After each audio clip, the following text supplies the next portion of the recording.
হিন্দু, খ্রিস্টান, বৌদ্ধ, মুসলমানের হিসেবে নিজেদেরকে আলাদা করতে চাই না। আমরা সবাই বাংলাদেশী। এই দেশটা আমাদের সবার, দেশটা কোনো একক গোষ্ঠীর নয়।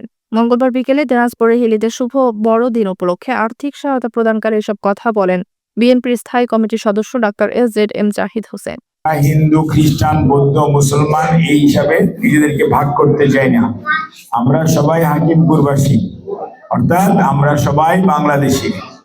আমাদের একক জাতিসত্তা হচ্ছে আমরা বাংলাদেশী। আমাদের ধর্মীয় গ্রুপ, বিভিন্ন ধর্মে বিশ্বাস আছে, নৃতাত্ত্বিক ভাবে আমরা বিভাজিত আছি।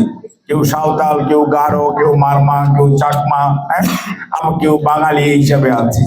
কাজেই সেটা বাট জাতি হিসাবে আমরা বাংলাদেশী, এটি শহীদ রাষ্ট্রপতি জিয়াউর রহমান আমাদের পরিচয় দিয়েছে।